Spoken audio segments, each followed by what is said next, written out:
Good day, YouTube. This is my 2000 Ford Superduty. It's a 7.3 Power Stroke, 8-foot box, super cab. Had the truck like 13 years or something like that. Taken very, very good care of it. We had is in past tense, a very large truck camper that we hauled on this truck. At that time, I actually went to 19.5 medium duty truck wheels and tires, and did just a little bit of suspension change to make it work, because that big camper, this is a 9.5 foot, we had 11.5 foot extended cab over with a slide, with a generator, with 3 solar panels, with an inverter, with 2 clear water tanks, with big propane tanks, with big holding tanks. It was a beast. Great camper. Was an Alpenlight. Was a 2002 Alpenlight, I think. Anyway, fast forward to today, we have I think this is a 94 Lance, 9.5. A little better size. I was to the point where I would not tow a trailer behind the 11.5. I will tow a trailer behind this and have. But when we bought the big, heavy 5,000 pound camper, we needed to do a little suspension help with it. And I'll show you what our choice was. So back in the day, I did some talking to friends and folks online and so forth, and this is what we did. We went to Torquelift and got this A7200 stable load. And so my truck was factory equipped with a trailer tow package and a camper package. So it has the big beefy 1-ton rear end. It has the factory overload springs and so forth. There's this gap between the perches and the spring, which I'll show you in a minute. And these rubber blocks take up that space. So I'm not adding any spring to the truck.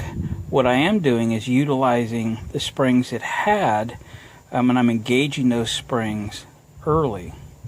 So it's probably been 7-8 years, something like that, since we put these on this truck. And then we sold the big camper a couple years ago, and then months ago purchased this camper and put it on. And I took it to Oregon coast. We live in Oregon. Took it to the Oregon coast. Took it to some property we have, and I towed a little trailer behind.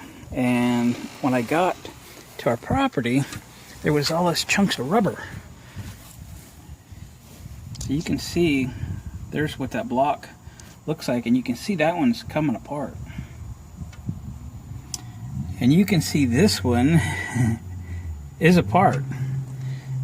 These little chunks of rubber are just falling away. So the other side went first, and as I was examining the rubber, I was trying to figure out where it come from. I realized there was writing on the rubber, and I go, oh, wait a minute, I know what those are. My stable loads rubber blocks have disintegrated, and they're falling out. And sure enough, they were. Again, starting with the driver's side. To make it worse, I have the camper on a little bit sideways. It's over too far on the driver's side. So it's listing at this moment because these are engaged a little bit and the other side is shot. Let me take you to the other side.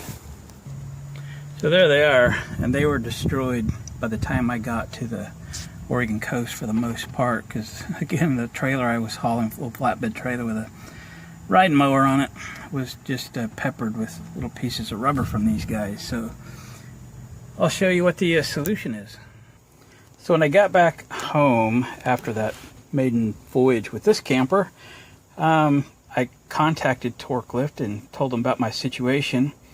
I had taken photographs of all 4 of them, and I sent them photographs. And they said, well, that shouldn't have done that. Thank you for the pictures. We'll get a set ready for you. We'll contact you. If you would please pay for the shipping, we will ship you out a brand new set. They contacted me in a couple of days. I paid about $12.50 shipping, and they sent me a brand new set. I think that's pretty cool. So the time is now. I need to swap these out in case I need to use this camper, and we don't need to go down the road all crooked, although it's not going to be crooked for long because the other ones are falling apart very quickly. So obviously that rubber had reached the end of its life cycle. So I'm going to jack this camper up a little bit. I do need to slide it over. I do have it on a little bit lopsided there. So we'll probably reset the thing, but I need to take the weight off to extend the well, just so I can get these back in there so I have the space available to take these off. It's just one nut, right? So no big deal. So I'm gonna get these changed out. You don't need to watch me do the bolts, but we'll get it back together. I'm gonna show you. Now my grass is far from level, and I know I'm in a dip on the left side, but you can see just how crooked it's sitting at the moment. It's due in part to the rubber going bad. It's due in part because I have the camper too far that way, and it's due in part to the slope of the ground. So, but when it's all said and done, it's going to set up a little better. And if I put it on back on level ground, it should be right back where it's supposed to be. So, let me get to work. Well guys, I got my new Torquelift spacer blocks all installed. I actually finished them up yesterday, but it was really hot and I was kind of dead. So finished up the video this morning, but there you see them. With this camper on, they're just barely hitting the overloads. With just this camper, it's like 3,500 pounds, 3,200 pounds, something like that.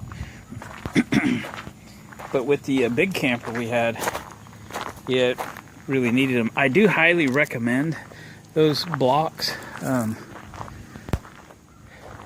especially if you've got factory overloads or if you're going to put overloads on. Just engages them quicker. It's not adding any spring rate to you, but it sure makes it stable. And the only other thing I did when we had the big camper on was the rubber snubbers that go between the frame and the axle. I think Timbrin is the one that makes. It's kind of like 3 donuts that taper. I put those on, and that's so if you're like leaving a gas station or something. I'm not sure if you can see them down there. Yeah, you kind of see them. See them? Yeah, I thought it was 3. Maybe it's just 1. Anyway, that's the only other thing I did suspension wise for our big camper, like 5,000 pounds. Besides the commercial 19.5 tires.